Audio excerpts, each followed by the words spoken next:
Olá, queridos amigos, vamos iniciar mais um estudo da lição. Nós estamos na lição de terça-feira, o Espírito Santo e o testemunho. Claro que precisamos que você se inscreva no canal, se você ainda não fez, isso nos ajuda a divulgar o canal, para que outras pessoas também tenham contato com a Palavra de Deus. Não esqueça de curtir, compartilhar esse link com os amigos e colocar os seus comentários também. Nesse momento, lhe convidamos para que você possa pegar sua Bíblia, sua lição, sentar-se aí e estudar conosco.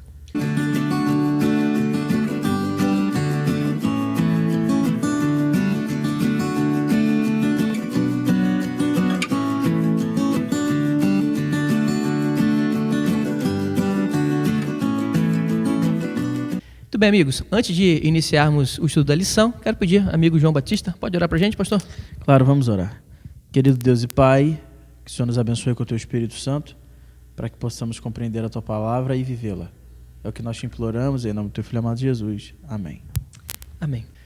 Muito bem, meus amigos, lição de terça-feira, o Espírito Santo e o testemunho.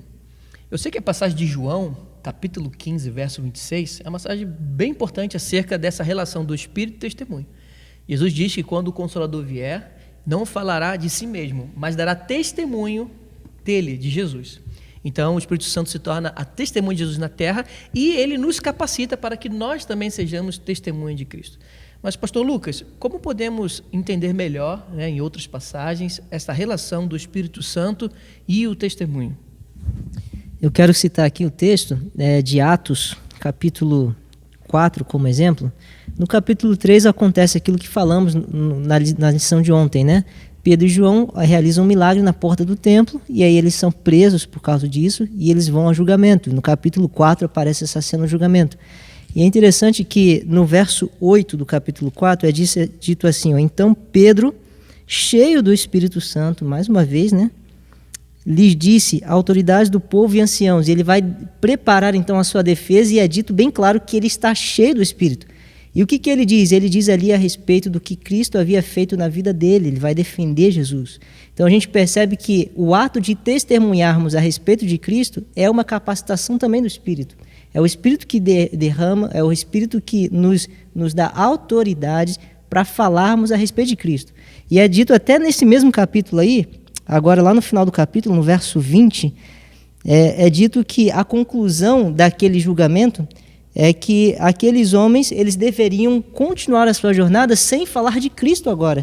E a resposta deles é assim, verso 20, pois não podemos deixar de falar das coisas que vimos e ouvimos. Ou seja, eles eram testemunhas e eles tinham a capacitação do Espírito para falar a respeito de Cristo e da salvação operada na vida deles. Maravilha. E o verso 12 também é interessante, né? Que Pedro vai dizer que não há salvação em nenhum outro nome. Então não tem por que não falar de Cristo, né? Porque é nele que se encontra a salvação. Muito bom. Pastor João, sobre essa questão do Espírito Santo, testemunho, nós sabemos que o Novo Testamento é a porção bíblica que mais dá ênfase, mais fala acerca da pessoa do Espírito Santo, de sua missão, mas nós podemos limitar o estudo do Espírito Santo somente ao Novo Testamento? Não, muito pelo contrário. A passagem que eu separei para complementar também o estudo da lição, assim como o pastor Lucas, é 2 Reis 2:9, que é um texto muito interessante, muito conhecido, quando Elias e Eliseu estão passando ali, né? O rio, o riacho, o ribeiro. Naquele momento ele fala, me pede alguma coisa e ele diz, eu quero porção dobrada do teu espírito. E é interessante quando você olha as narrativas de um e de outro, você percebe que aquilo que Elias fez, Eliseu fez em proporções muito maiores. É lógico, vale ressaltar que quando ele diz porção dobrada do Espírito, ele não está pedindo uma porção maior, mas ele está reivindicando aqui uma atitude como se ele fosse um primogênito de Elias. Eu quero mais porque eu quero ser o primeiro nessa fila. E é interessante esse desejo, quero ressaltar esse desejo de Eliseu em ser aquele que recebe mais Espírito. Quanto de nós, muitas vezes, corremos das responsabilidades que é ter o Espírito Santo, e que nós vemos alguém se adiantando para ter mais poder, para fazer mais pelo Senhor.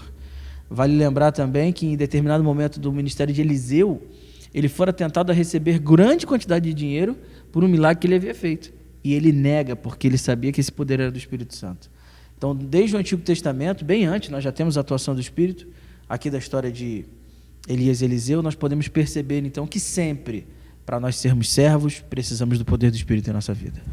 Eu queria acrescentar aqui, enquanto o pastor João falava, me veio à mente, Eliseu ele pediu porção dobrada porque ele queria fazer mais para Deus, né? Hoje a gente vê uma compreensão errada a respeito do Espírito. Algumas pessoas querem ter a plenitude do Espírito, querem ser cheias do Espírito, alguns falam até em batismo do Espírito, simplesmente para dizer que tem um Espírito, simplesmente para se achar mais espiritual do que as outras. Enquanto na Bíblia nós vemos que a função de alguém que recebe o Espírito é justamente cumprir uma missão, fazer algo para Deus. Então, a lição fala justamente isso, né? O Espírito Santo e o testemunho, essa capacitação, essa plenitude do Espírito vem para que a gente seja capacitados a dar um testemunho a respeito de Cristo. Envolvimento na missão, eu acho que essa é a função. Nunca foi para que a gente batesse no peito e se achasse mais espiritual um que o outro e falar, eu tenho a plenitude, eu fui batizado pelo Espírito e você não. A gente tem que entender, o derramamento do Espírito é para cumprimento da missão. Amém. Até porque a lição de terça-feira, Atos 7, quando fala de Estevão, Atos 8, quando fala de Filipe e o eunuco, o capítulo 15, quando os discípulos estão ali no concílio de Jerusalém, que diz que foi bem para eles e para o Espírito.